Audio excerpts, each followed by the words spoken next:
Salut à toi et bienvenue dans le premier épisode de Chill, Investi et Réussi. Je suis Kelly et je suis ravie de t'accompagner aujourd'hui dans ce premier épisode, comment devenir propriétaire en 90 jours. Si tu as un projet d'achat immobilier pour 2024 et que tu es novice dans ce secteur, cet épisode est fait pour toi. Dans cet épisode, nous allons explorer les premières étapes cruciales qui t'aideront à devenir propriétaire en un rien de temps. Tout d'abord, sache que l'achat d'un bien est une grande étape et il est tout à fait normal d'avoir des questions et des inquiétudes. Mon objectif aujourd'hui, c'est de te fournir les informations et les conseils dont tu auras besoin pour que ce processus soit aussi fluide que possible. Alors, pour moi, l'étape numéro 1, c'est se fixer des objectifs. Pour bien commencer, il est essentiel de définir tes objectifs ou autrement dit ton pourquoi. Pourquoi veux-tu acheter une propriété ? Est-ce que c'est pour investir ? Est-ce que c'est pour avoir ton propre chez toi ? Ou est-ce que ça peut être les deux ? Et quels sont les critères de sélection ? Il faut absolument prendre le temps de réfléchir à tes besoins, tes souhaits et ton budget. C'est la première étape cruciale vers la réalisation de ton projet. Ensuite vient l'étape numéro 2, c'est faire le point sur ta situation financière. Donc avant de te lancer dans la recherche de la maison de tes rêves, tu dois avoir une idée claire de ta situation financière. Il faut que tu calcules ton budget, que tu prennes en compte tes revenus, tes dépenses mensuelles et ta capacité d'emprunt. Donc c'est vrai qu'il est recommandé de rencontrer un conseiller financier, ton banquier ou un courtier, peu importe, pour avoir une vision plus précise de ce que tu peux te permettre. C'est hyper important parce que il faut surtout pas avoir de mauvaises cours de route. C'est-à-dire que là, si tu commences tes visites avant cette étape-là et que tu tombes sur un bien dont tu as un coup de cœur et que tu te rends compte que tu ne peux pas l'acheter parce que tu n'as pas les moyens nécessaires, il va être très compliqué pour toi de recommencer les visites avec d'autres biens de ton budget quand tu auras ton coup de cœur encore en tête. Donc je ne sais pas si j'ai été claire sur ce que je viens de dire, mais moi je l'ai vécu avec mes clients où effectivement quand ils vont visiter des biens, ils vont voir un bien qui va être un petit peu au-dessus de leur budget. Eux pensent que c'est bon, ça passe, sauf qu'en fait au niveau de la banque, non, ça ne passe pas. Et après, il est très très difficile de leur montrer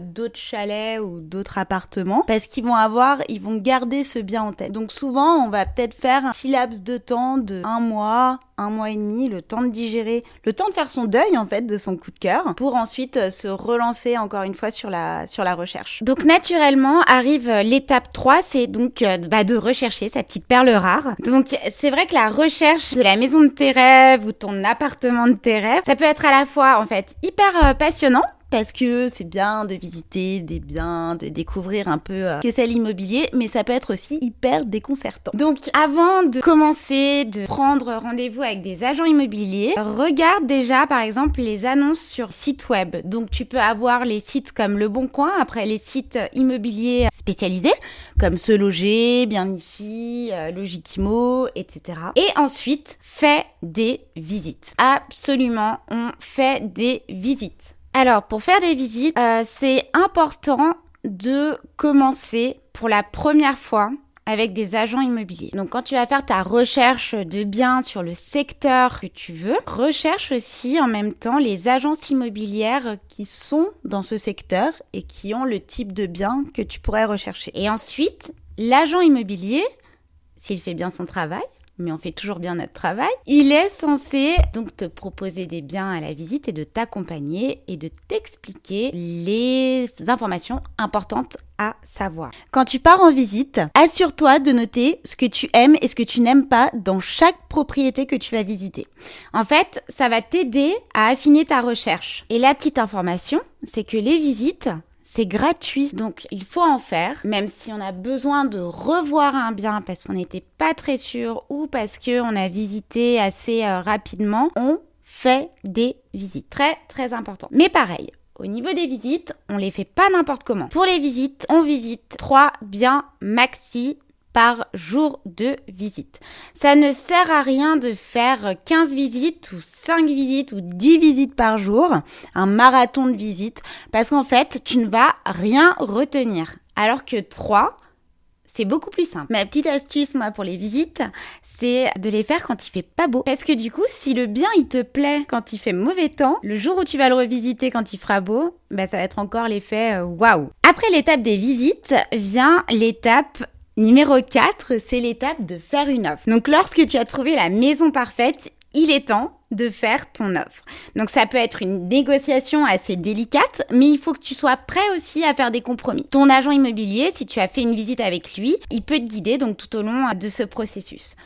On n'hésite pas à faire une offre. Ensuite arrive l'étape numéro 5 que j'appelle inspection et évaluation. C'est-à-dire qu'une fois que ton offre est acceptée et contresignée par le vendeur, ça c'est très important, il est temps de procéder donc à l'inspection et l'évaluation un peu de la propriété. Donc ça veut dire que c'est vérifier que tu ne rencontreras pas de problème caché et que le bien est correctement réalisé. Donc c'est à ce moment-là que je te conseille de demander une contre-visite avec donc ton agent immobilier ou ton vendeur et qui puisse te présenter tous les documents obligatoires pour la vente. Ça va être les diagnostics techniques, ensuite tout ce qui est facture, donc électricité, chauffage, etc. Les attestations, notamment par exemple de ramonage. Voilà, tous les documents obligatoires. J'attire ton attention sur le fait qu'une offre n'est pas un compromis de vente. Donc je reviendrai dans un prochain épisode sur les étapes de la transaction. À partir de maintenant, une fois que ton offre a été acceptée, que tu as fait cette contre-visite et que c'est bon, on est engagé, on va faire l'étape du compromis de vente. Donc tu peux signer le compromis de vente soit chez ton notaire, soit à l'agence. Donc l'avantage de passer à l'agence, c'est déjà il faut voir si ton agent immobilier le fait, mais on va gagner du temps. C'est-à-dire que lui peut faire, s'il a tous les documents nécessaires pour la vente, il peut le faire en moins d'une semaine. Et ensuite, une fois que tu as signé le compromis de vente, tu envoies ou tu amènes directement une copie du compromis à ton banquier. Et là, ton banquier va ouvrir ton dossier de prêt et tu as 45 jours minimum pour obtenir ton offre de prêt. Donc mon petit conseil, si tu es sûr de vouloir acquérir le bien que tu as visité, n'attends pas les 10 jours de rétractation du compromis de vente.